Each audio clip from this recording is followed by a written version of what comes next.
Masarap ba at sulit ba sa Japon Resto Bar? Malaman natin mamaya sa dulo ng video. All you have to do, stick around!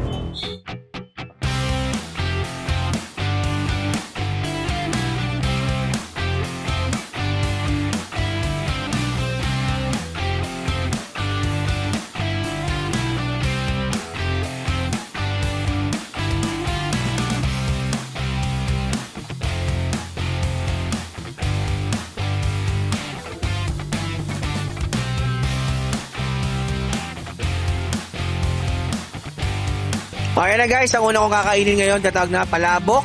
Pansinin nyo guys, yan, hinahalo ko para matindi ang pagkakahalo. Ayan, yung supo ko na. Pero bago yan, iikutin ko. Eto na, isushoot ko na. Ayan, napakasarap guys. Tingnan mo yan ha. Titingin pa ako. Pero, tikman ko itong pansit canton to guys. Masarap din. Ayan, napakahaba ng noodles guys. Tingnan nyo. Nagkanda tapon-tapon na guys, pero masarap. Ayan ha, titikman ko na yung titawag nila na shredded pork. Yan. Masarap yan. Tender na tender. Hindi siya matigas na pagkakaluto. Ito, tinikman ko din yung tahong. Okay siya. Para siyang buttered tahong, pero ayan, tinikman ko. Masarap din. Hindi siya malansa guys. Masarap talaga yung pagkakadali nila sa pagkain na yan. At syempre, makakalimutan ko ba, ang chicken. Sobrang sarap ng chicken na to. Chicken wings to guys, unlimited din to. Masarap din yung chicken wings. Mas masarap pa sa tinatawag na Kanto style na fried chicken. Masarap to guys. Ayan binali ko na nga sa sobrang sarap Ayan. Diba? So yun na nga guys, ito na nga ang aking final review para sa Japon Resto Bar. Sa pagkain, lahat po, it's masarap po talaga siya. Ang pinaka-favorite talaga na nagustuhan ko sa lahat ng dishes na ino-offer ng Japon Resto Bar ay una, ay natawag na kare-kare. Sa totoo, kare-kare lover ako. At ang grading namin dito is 1 to 10, pero ngayon, pwede ko siyang grade ng 15 kung pwede. Kasi sobrang sarap po niya.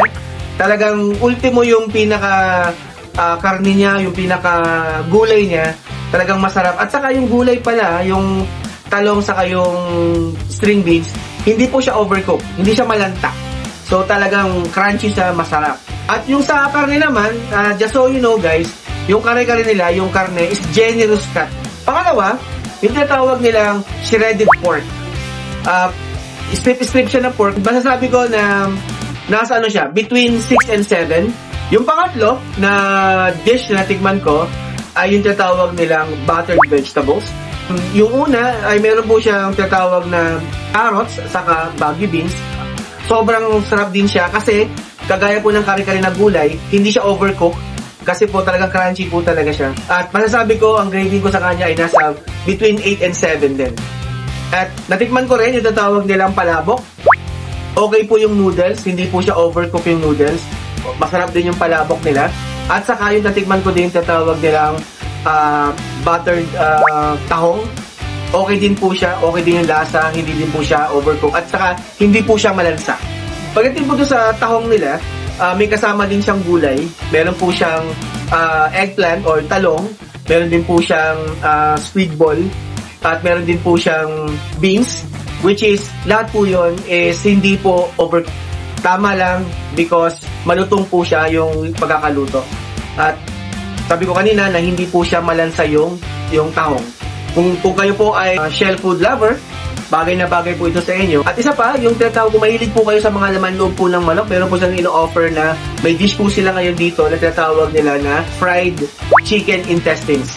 Ang kagandahan po dito, sa totoo hindi po ako ma-chicken intestines, pero nung matikman ko po siya, crunchy po siya. At mas malinamnam yung lasa ng kanilang chicken intestines. Ngayon din po, sabi ko kayo, kung kayo po ay mahilig din po sa mga laman loob, okay po yung pagkakaluto nila ng chicken intestines kasi isa, hindi po siya malansa. Alright, so kung makapansin po ninyo, lahat po ng ino-offer po ng Japon Resto Bar ay inspired ng Filipino dishes. So kung kayo po ay Filipino dishes lover po kayo, it's a must na bisitahin nyo po ang Japon food dishes. Ito po ay self-service ang Japon. Ang kagandahan po dito, nakalatag na po lahat ng mga dishes po dito sa andun na rin po yung mga plato, mga mangkok nila, at ang gagawin nyo lang po is kumuha na lang po kayo ng mga pagkain at nakahanda po sa kanilang long table. At take note, ang Japong Resto Bar ay unlimited po ang kanilang drinks, especially water, at saka meron silang red iced tea, at meron din po silang black gulaman, which is my favorite, yung black gulaman. Sobrang okay po siya at hindi po siya sobrang tamis. Hindi rin po siya sobrang tabang. Tama lang po ang black gulaman nila. Sa totoo lang, kung bibilangin ko, as far as I can remember, lampas 10 baso ako ng gulaman. Ganun po siya kasarap. Pet friendly po ba ito? So obviously, hindi po siya pet friendly kasi po ito ay air condition ang loob.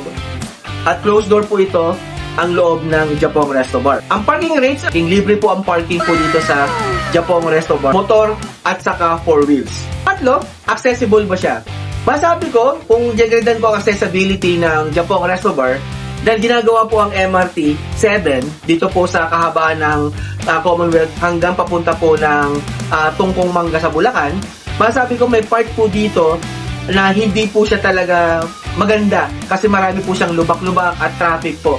At may kita nyo naman po dito sa video na ito kung gaano po siya ka-traffic. Pero pagkatapos po noon, maglalampasan nyo po yan, konting minuto lang po ang traffic na yan. Pagkalampas nyo po, okay na po uli ang daanan papunta po sa restaurant. So, things to remember lang para papunta nyo po sa Japong Restaurants. Aware po kayo sa mga dapat nyo pong tandaan.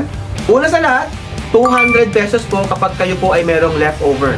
Pangalawa, 1 birthday celebrant is free as long as you bring 5 paying adult. At isa pang reminder guys, 3 feet below na kids ay free. And lastly guys, 2 hours eating time and also no sharing of food.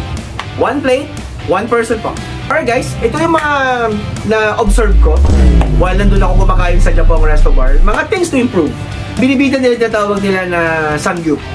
Just so you know, hindi ako samgyup lover, pero ang kapatid ko is a samgyup lover at napansin ko na samgyup nila ay almost 5 bowls na nandun. Kagaya ng sweet potatoes, potato marbles, at iba pang mga dish doon. Ang maganda kung ginawa nila is mas marami pang variety, especially beef, at para ma-improve nila yung tatawag nilang samgyup since nakalagay yun sa kanilang menu. Isa pang napansin ko guys, regarding sa mga menu, kasi sa totoo lang, sobrang gusto kong magbisita sa Japong Restaurant. Isang branch pa lang sila doon sa Bulacan. Yung gusto ko talagang puntahan is yung tatawag niyang lechon. At unfortunately, araw na yun, walang lechon. At napansin ko yung kanilang crispy pata, medyo malungkot. Sana sinama namin si Midnight, ang mahal na mahal naming aso, ito siya. At yun lang, sa pati sa crispy pata. Ayun na nga guys, so ngayon papaliwanag ko na ngayon kung paano ako mag-grade ng overall na masabi ko sa Japong Resto Bar. Dito yung aking unang video, explain ko sa inyo kung bakit tasty or wami. Tasty siya kasi overall, sarap talaga yung food nila na sinaserve. At wami kasi medyo hindi pasado sa aking panlasa. Ano nga guys, so masarap ba sa Japong Resto Bar? For me, tasty siya. Bakit? Kasi masabi ko na almost lahat ng mga dishes na ino-offer ng Japong Resto Bar ay sulit at masarap talaga siya. Sulit ba sa Japong Resto Bar ang $299 na binayaran ko? Para sa akin, sulit na sulit to. Bakit? Kasi sa halagang $299, makakain ka na ng more than 6 dishes na ino-offer ng Japong Resto Bar. Imagine nyo guys, sobrang mahal na mga bilihin ngayon.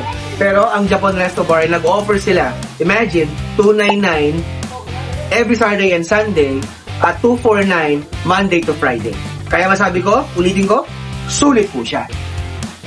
Don't forget to like, share, subscribe, and also hit the notification bell para lagi kayong updated sa mga bagong videos. Comment below kung meron kayong mga suggestions, recommendations na pwede namin i-try, at syempre, i-shoutout kita. Bye!